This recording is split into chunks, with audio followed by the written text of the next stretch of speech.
According to my calculations, Logic Master Plib-Plob announced to the Galactic Council, their probability appendages quivering with distress, humans have a 47.3% chance of accidentally destroying themselves through what they call practical jokes. This rises to 68.9% when they're bored and reaches an alarming 82.4% when they're trying to, quote, prove a point. Captain Rex Thompson, Earth's first diplomat to the Galactic Council, suppressed a smile. He'd been standing at the podium for 3 hours while various alien species presented increasingly specific calculations about humanity's likelihood of survival in different scenarios. The running tally on his datapad now included the probability of humans accidentally teaching space pirates the concept of pranks, 43.2%. The chance of humans turning stable wormholes into impromptu water slides, 56.7%, and the likelihood of humans attempting to pet dangerous space creatures because they look fluffy, 91.8%. Just to clarify, Rex said, keeping his voice diplomatically neutral, are these calculations meant to support or oppose humanity's petition to join deep space exploration? Plib-Plob's probability appendages twisted into what Rex had learned was the alien equivalent of a blue screen of death. Support or oppose? The numbers are the numbers, Captain. Just call me Captain Thompson. Please, Logic Master, just Captain Thompson is fine. But you specifically informed Grand Chancellor Void Voice that you preferred just call me Captain. That was a joke. Plib-Plob's probability appendages began smoking slightly. A joke? During formal diplomatic proceedings, I must recalculate everything with this new variable. They pulled out a device that looked suspiciously like an abacus made of miniature stars. The probability of diplomatic incidents increases by the Grand Chancellor, a being composed entirely of shadowy void and excessive titles, interrupted before Plib-Plob could have a mathematical breakdown. The Council's concern, Captain Thompson, is not with humanity's capabilities. Rather, we worry about your species' enthusiasm for improbable survival scenarios. Rex brightened. Oh, you've noticed that, have you? We're quite proud of it, actually. Did you know that humans are statistically more likely to attempt something if you tell them it's impossible? A horrified murmur rippled through the council chamber.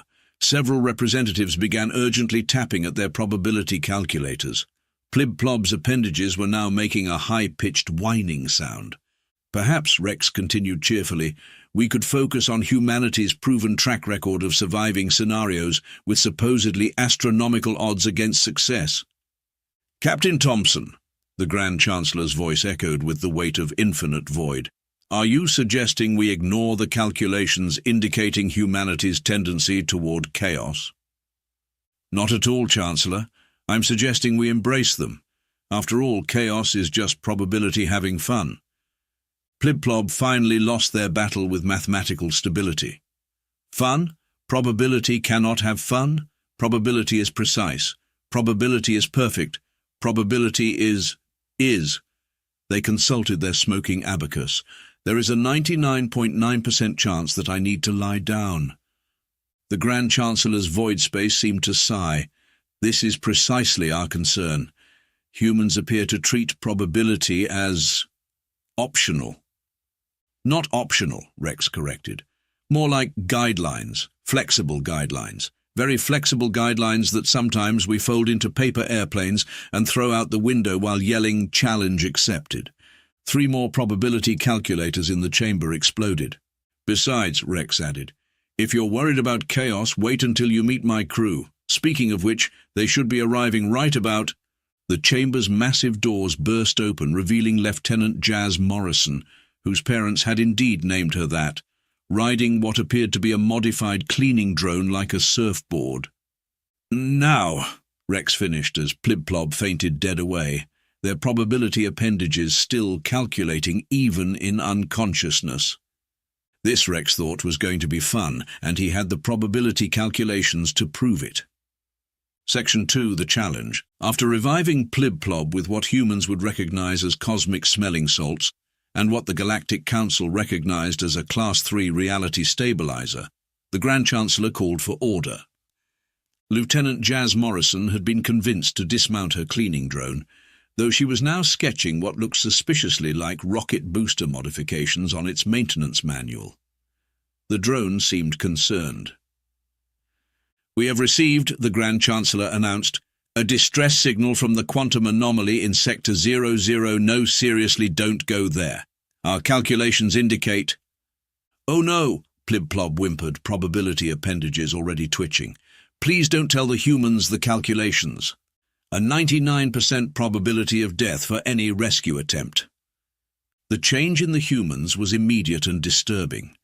Rex's diplomatic poker face transformed into what the Council would later describe as the expression organic predators make before doing something evolutionarily inadvisable. Jazz stopped doodling rocket boosters and started drawing what appeared to be quantum torpedo designs instead. "To be precise," Plib-Plob added, clearly unable to help themselves, "it's a 99.2347% chance of death, a 0.7652% chance of being transformed into sentient mathematics, and a 0.0001% chance of success." "Only 99%? Rex's grin had achieved weapons-grade levels of enthusiasm. "That's practically a guarantee of success. Jazz, call the ship. Tell Max to warm up the engines. The ones that work or the ones they told us would explode if we tried using them?" Jazz asked, already pulling out her communicator. "Yes." Plib-Plob's probability appendages began stress calculating. You want to attempt the mission? The mathematically impossible mission? The mission that 17 other species have already declined?" 17? Jazz looked up from her communicator. "Hey, Cap, that's a new record. Last time we only scared away 12 species. A representative from the Silicon Consciousness Collective raised a crystalline appendage. "Perhaps the humans do not understand. The quantum anomaly defies standard physics. Reality becomes optional in its vicinity." Rex and Jazz exchanged looks of pure joy. "Optional physics?" Jazz bounced on her heels. "Cap, we've got to call Max. You know how they get about optional physics." "Already done," Rex turned back to the Council. "Our chief engineer is, as we speak, probably breaking several laws of thermodynamics in preparation." "But the calculations," Plib-Plob started, "are perfect, I'm sure," Rex assured them. "But here's the thing about humans and impossible odds. Once you tell us something's definitely going to kill us, we start getting ideas." "Ideas?" The Grand Chancellor's void space rippled with concern. "Oh yeah," Jazz nodded enthusiastically. "Like maybe the quantum anomaly just needs a hug. Or what if we tried hitting it with a really big stick, or— and hear me out, what if we somehow turned it into a propulsion system?" Multiple probability calculators across the chamber began emitting distress signals. "You cannot turn a quantum anomaly into a propulsion system." Plib-Plob's voice had reached a pitch previously thought mathematically impossible. Jazz was already adding to her sketches.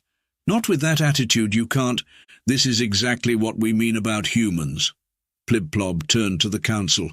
"They reject perfectly good calculations in favor of winging it," Rex suggested helpfully. "That is not a scientific methodology." "Sure it is. We've got a wing and we're gonna it." The Silicon Consciousness Collective representative's crystalline structure began developing stress fractures. "You plan to approach an impossible situation with no solution?" "Oh, we've got a solution," Rex assured them. "Several, actually. Most of them probably won't work. Some of them might make things worse. One of them will probably involve explosions." "Definitely involve explosions," Jazz corrected. Max just texted back. "They've got some ideas about quantum detonations that they're really excited about." A new alert sounded on Rex's datapad. He checked it and his grin somehow got wider. "Update. Max says they figured out how to make the ship's AI, Dave, run on spite and coffee. They say it's improved our survival chances by at least 0.0002%. "That's not how probability works," Plib-Plob wailed. "Not with that attitude, it's not," Jazz and Rex said in perfect unison. The Grand Chancellor's void space developed what looked like a migraine. "We cannot, in good conscience, allow—" "Actually," Rex interrupted, According to Galactic Law Section 7, Subsection 3, Paragraph, oh no, they actually read the fine print, any species that accepts a rescue mission automatically gains deep space exploration rights. There was a moment of absolute silence in the chamber. You knew this, the Grand Chancellor accused. You knew about the anomaly before coming here today. Would it help if I said there's only a 17% chance that's true? Plibplob's probability appendages finally gave up and tied themselves in knots. Now, Rex clapped his hands together, if you'll excuse us, we have a quantum anomaly to go inappropriately befriend. As the humans practically skipped out of the chamber, the Grand Chancellor turned to the still twitching Plibplob. Calculate the probability that we've just made a terrible mistake. Error, Plibplob whispered. Humans have exceeded mathematical capacity for terrible ideas. Jazz's voice echoed back from the corridor. That's the nicest thing anyone's ever said about us. Section 3, the preparation, the stellar shenanigans, formerly the USS Responsible Research until Max got bored and redesigned the nameplate, wasn't exactly what the Galactic Council had in mind when they thought rescue vessel. For one thing, most rescue vessels didn't have what appeared to be a roller coaster track wrapped around their hull. For another, they generally didn't play Final Countdown on external speakers during pre-launch checks. Chief Engineer Max I Can Fix That Rodriguez was in their natural habitat, hanging upside down from a maintenance shaft, surrounded by tools that technically didn't exist yet, while arguing with the ship's AI. Look, Dave, Max said, casually violating several laws of physics with a wrench, just because something's never been done before doesn't mean it's impossible. It just means nobody's been properly motivated by spite yet. According to my calculations, Dave replied, his voice carrying the weary tone of an AI who had long since given up on conventional logic. Converting the quantum stabilizers into what you call a reality mosh pit has a 99.99% chance of causing a localized apocalypse. Only 99.99%? Max grinned. Those are rookie numbers. Hand me the quantum spanner. The quantum spanner doesn't exist in this dimension. Yet, Max corrected, doesn't exist yet, I'm about to invent it, hold my coffee. Meanwhile, in the ship's bridge, Jazz was programming new flight patterns that made several navigation computers commit digital suicide rather than process them. Cap, she called out, how do you feel about doing a barrel roll through a quantum anomaly? Depends, Rex replied, reviewing Max's equipment requisition list, which included 0-point energy, a sense of consequence, and more coffee. Will it make Plibplob's probability appendages explode? There's a 87.3% chance. Then it's practically mandatory. The ship's intercom crackled. Max, Dave announced, would like me to inform you that they've successfully invented quantum spanners, broken 3 universal constants, and need more coffee. Also, the laws of thermodynamics have filed a formal complaint. Tell them to get in line, Max's voice echoed back. The laws of gravity filed their complaint last week, and I'm still ignoring that one. A series of increasingly concerned beeps emanated from the engine room. Rex keyed the intercom. Max, why does it sound like you're teaching the quantum drive to tap dance? Because the quantum anomaly responds to rhythm. Also, I got bored. Also, Dave bet me I couldn't. Also, we're now officially the only ship in the galaxy with a percussion section in our engine room. Jazz looked up from her navigation console, which was now displaying what appeared to be dance choreography. Does this mean we can literally dance our way out of danger? There's only a 3% chance it'll work, Max replied cheerfully. Those are the best odds we've had all day, Rex announced. Jazz, add dancing to the emergency protocols. Already done, Cap. I've scheduled the Macarena for any Class 3 emergencies. In the distance, several Galactic Council probability calculators spontaneously combusted. The preparation continued in what could generously be called an unconventional manner. Max invented several new forms of physics, most of which worked on principle of, well, nobody told me specifically that I couldn't. Jazz developed flight patterns that made seasoned pilots cry, and quantum physicists developed drinking problems. Rex wrote what he called a diplomatic introduction to the quantum anomaly, which somehow included 3 jokes, a recipe for chocolate chip cookies, and a formal invitation to become a temporary part of the ship's propulsion system. "All right, team," Rex addressed the crew as final preparations were underway. "According to the latest calculations from the Council, we now have a 99.9999% chance of catastrophic failure." "New record," Dave announced proudly. "The good news is," Rex continued, "we've officially surpassed the mathematical capacity for failure. We've failed so hard we've wrapped around to success." "Like a buffer overflow but with death?" Max suggested from somewhere inside the engine room's newly installed quantum conga line. "Exactly, Jazz. How's our flight plan looking?" "Well, if you turn it upside down and squint, it kind of looks like a smiley face throwing up quantum particles." "Perfect. Max, how's our impossible engine?" "It runs on spite, coffee, and the tiers of probability calculators. Also, I taught it to juggle neutrons." "Excellent. Dave, status report?" "I've developed a sense of humor, achieved sentience through sheer confusion, and calculated that we have a 100% chance of doing something that will make Plib-Plob's probability appendages file for retirement." "Then we're ready," Rex declared. "Max, is there any chance your reality-bending modifications will actually work?" "Cap, I have no idea what half this stuff does. I invented most of it this morning between coffee breaks. Some of it technically doesn't exist until next Tuesday. Those are the kind of impossible odds I like to hear. Jazz, set a course for certain doom. Dave, play something inappropriate for a rescue mission. Max, keep doing whatever it is you're doing with those quantum spanners." "Technically," Dave pointed out, "there's a 0.0001% chance we'll succeed." Rex grinned. "Then it's practically guaranteed. After all, humans have never let terrible odds stop us before. Why start now?" As the stellar shenanigans powered up its spite-driven engines, somewhere in the Galactic Council chambers, Plib-Plob awakened from their probability-induced coma with a scream. "They're going to do something impossible, aren't they?" "Yes," the Grand Chancellor's void space sighed. "And somehow they're going to make it work. That's not how probability works. Not with that attitude, it's not."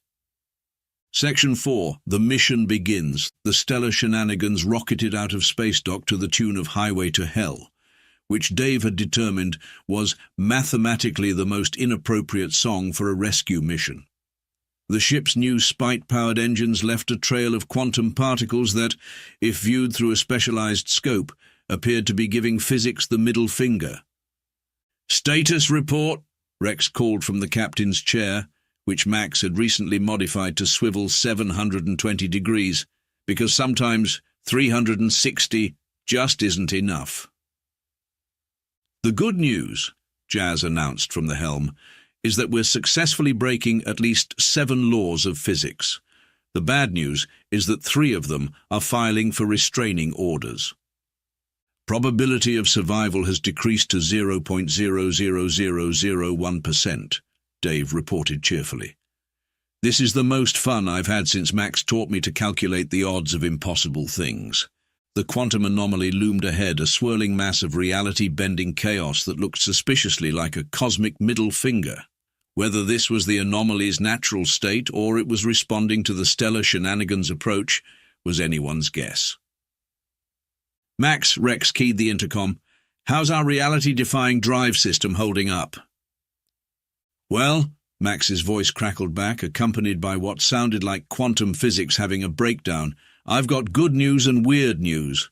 The good news is that our spite-powered engine is working better than expected. The weird news is that it's working better than physically possible." "How is that possible?" "It's not. That's what makes it so efficient."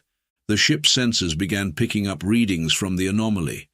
Most of them were gibberish, some were in languages that hadn't been invented yet, and one appeared to be a recipe for quantum cookies.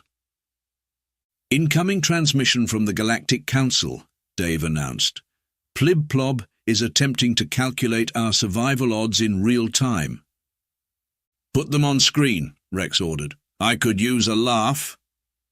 Plib-Plob's probability appendages appeared on the main viewport, twisted into shapes that would make a pretzel feel inadequate. Captain Thompson, your approach vector is mathematically suicidal. The quantum readings are off the charts. Good thing we brought bigger charts then, Rex replied smoothly. Jazz, how's that new flight plan looking? Like a drunk butterfly having a seizure, Jazz reported proudly. I calculated our trajectory using interpretive dance and a random number generator. And in the background of the transmission they could hear multiple probability calculators shorting out. But, Plib-Plob's appendages began smoking again. The anomaly is releasing quantum particles that defy classification. Already handled it, Max's voice chimed in. I taught our shields to identify quantum particles through process of elimination. If it's not supposed to exist, we assume it's trying to kill us and say hello to it. You're saying hello to quantum death particles? Well, yeah, it's only polite. The transmission abruptly cut off as Plib-Plob fainted again. Approaching quantum anomaly, Dave announced. Detecting multiple reality distortions, also detecting what appears to be, is that a quantum conga line? Told you the quantum drive's dance lessons would come in handy, Max shouted triumphantly. The anomaly pulsed, sending out waves of reality-warping energy that should have torn the ship apart. Instead, thanks to Max's impossible modifications, the stellar shenanigans began to resonate with the quantum fluctuations. The entire ship started humming what sounded suspiciously like Dancing Queen. Status update, Rex called out as reality began doing things that would make Einstein cry. Physical laws are more like physical suggestions now, Jazz reported, executing a flight pattern that looked like a figure eight having an identity crisis. The quantum drive is doing the cha-cha with parallel universes, Max added. Also, I think I accidentally invented time jazz. Don't ask. Probability of survival has somehow decreased to -12%, Dave announced. We are now so unlikely to survive that we've wrapped around to immortality. The anomaly grew larger on their view screen, its swirling patterns now distinctly resembling a cosmic entity throwing up its metaphysical hands in exasperation. You know what this means, team? Rex grinned as physics itself seemed to give up trying to enforce its laws on their ship. That we've officially broken probability? Jazz suggested. That we've turned quantum mechanics into quantum shenanigans? Max offered. That we've achieved levels of impossible that shouldn't be possible even for impossible things? Dave contributed. All of the above, Rex confirmed. But more importantly, it means we're just getting started. Jazz, take us in closer. Max, make the impossible even more impossible. Dave, calculate how many probability calculators we've broken so far. Current count is 43, Cap. Plib-Plob's last 3 broke in new and interesting ways that shouldn't be possible in this dimension. As the stellar shenanigans dove deeper into the quantum chaos, the ship's external speakers continued blasting inappropriate music into the void.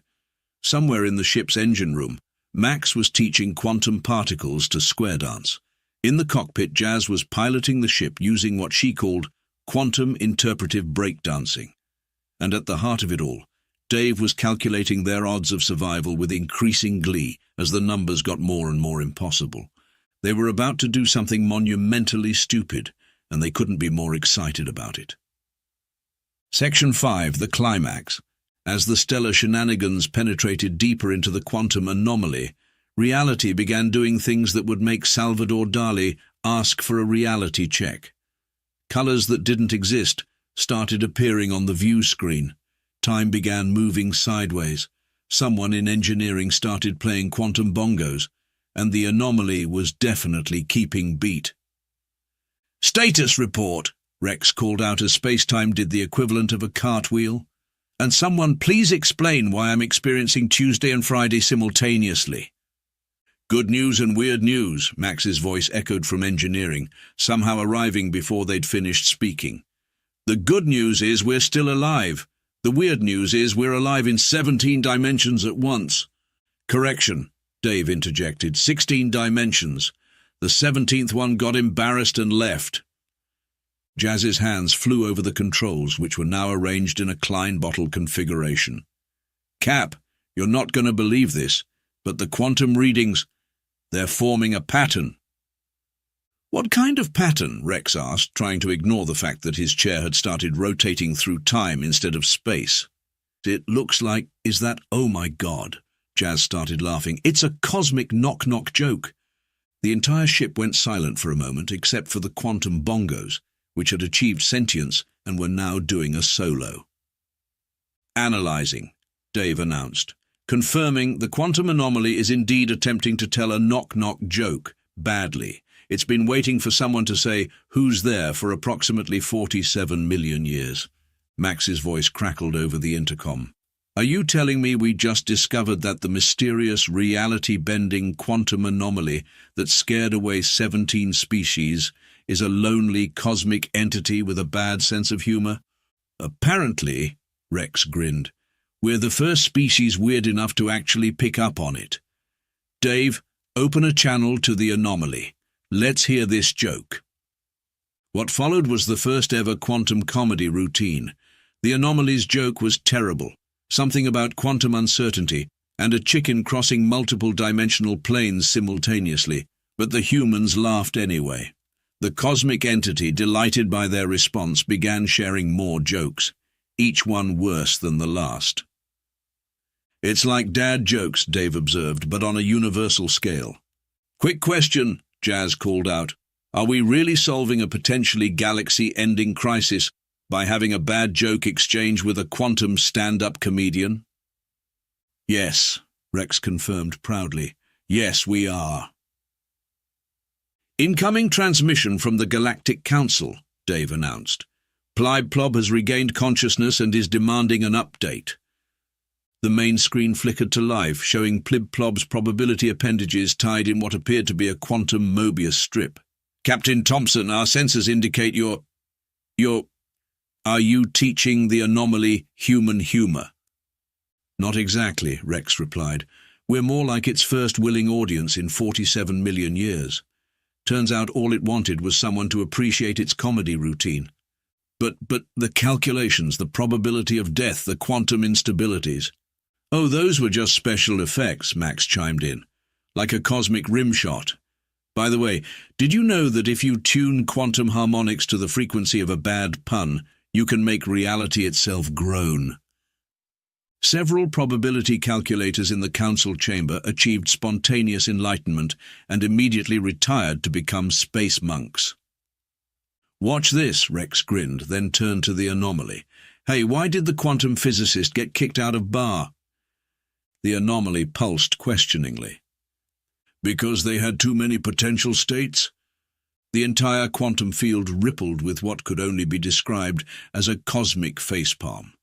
Several nearby stars rearranged themselves into what was unmistakably an intergalactic eye roll.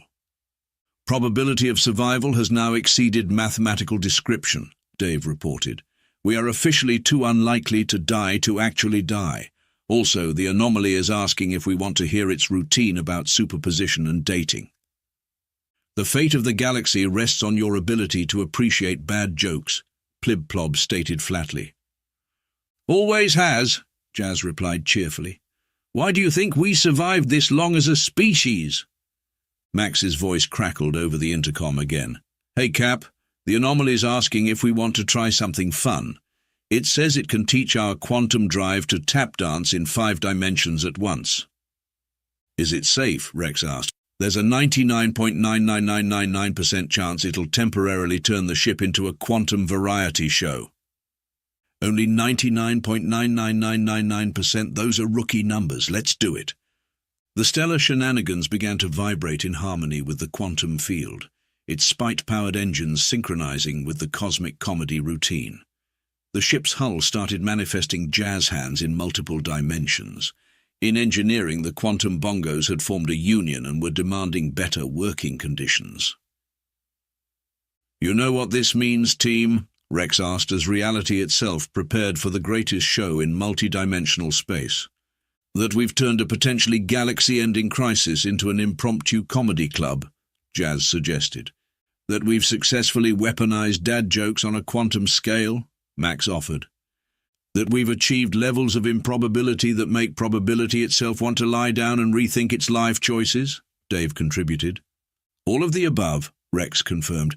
But more importantly, it means the real quantum anomaly was the friends we made along the way. The cosmic entity pulsed with what might have been a laugh or possibly quantum indigestion.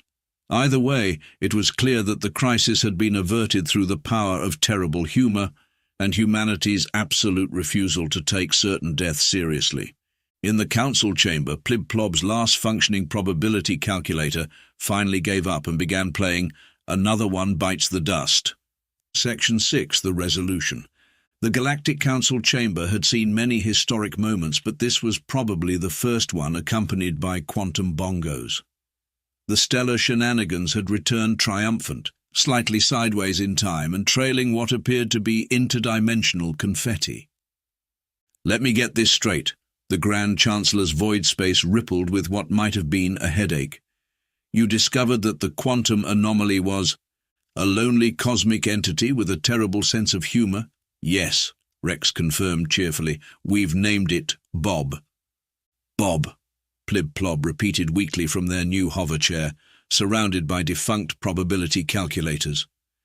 You named an ancient quantum entity. Bob. It wanted to be called the incomprehensible vastness of cosmic humor, but that wouldn't fit on the friendship bracelet Max made for it. Jazz, who was teaching several junior council members how to pilot through dimensions that didn't technically exist, called out, "Don't forget the best part." "Ah, yes," Rex grinned. "Bob has agreed to serve as an entertainment consultant for the council. It's got 47 million years of dad jokes saved up, and it's very excited to share them." The sound of multiple species collectively groaning echoed through the chamber. "But wait, there's more," Dave announced through the ship's external speakers, because no one had been able to convince the AI to stay quiet during official proceedings. "Tell them about the Quantum Comedy Club." Max's voice joined in from somewhere inside the chamber's supposedly secure ventilation system. "We're converting the ship's cargo bay into the galaxy's first interdimensional open mic night venue. Bob's headlining on Thursdays. The Quantum Anomaly is going to do stand-up comedy," the Grand Chancellor stated flatly. "Well, technically it's quantum-up comedy," Rex corrected. "The punchlines exist in multiple states simultaneously." Plib-Plob's probability appendages began twitching again. But the calculations, the astronomical odds against survival. "Oh, that reminds me." Jazz perked up. "Dave, what were our final survival odds?" "According to my last calculation before probability itself filed for emotional distress leave, we achieved a negative infinity% chance of survival, wrapped around to infinity, divided by 0, and somehow got pizza." Several council mathematicians immediately resigned to become space pirates, declaring it a more logically consistent career choice. "And speaking of calculations," Rex added, "we brought you a souvenir, Plib-Plob. Bob helped us quantify human improbability." "You what?" Max, now hanging upside down from a quantum chandelier that definitely hadn't been there a moment ago, tossed down a small device.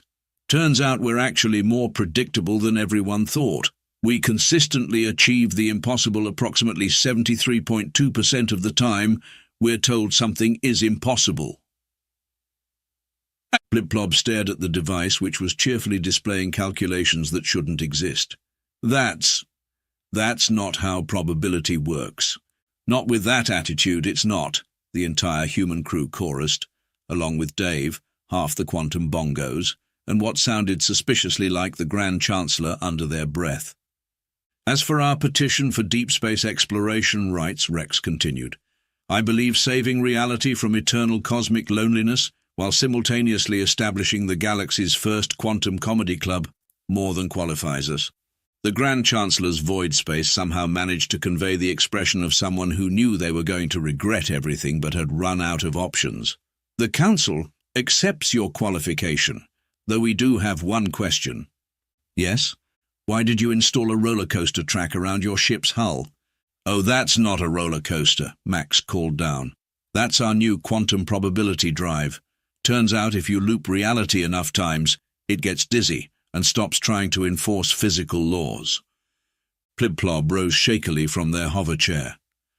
"I am announcing the formation of a new support group," they declared. "Probability calculators traumatized by humans, or PCTH, will meet every Tuesday in the quantum realm. Bob has kindly offered to host and provide interdimensional refreshments." "Dave and the quantum bongos are providing entertainment," Jazz added helpfully. As the council chamber descended into chaos, Rex smiled contentedly. "You know what this means, team? That we've successfully weaponized improbability," Jazz suggested. "That we've turned quantum physics into a comedy genre," Max offered. "That we've achieved levels of chaos that shouldn't be possible even by our standards," Dave contributed. "All of the above," Rex confirmed. "But more importantly, it means we're just getting started. After all—" He turned to address the council with his best diplomatic grin. "We've calculated that there's a 99.9999% chance our next mission will be even more impossible." The sound of Plibplob's probability appendages screaming in mathematical agony echoed through the galaxy, accompanied by quantum bongos, as humanity officially joined the ranks of deep space explorers. Bob the Quantum Anomaly celebrated by telling a joke about Schrödinger's cat walking into a bar. Nobody understood the punchline, but reality laughed anyway, because some things are funny simply because they shouldn't be possible. And really, that was humanity's specialty all along.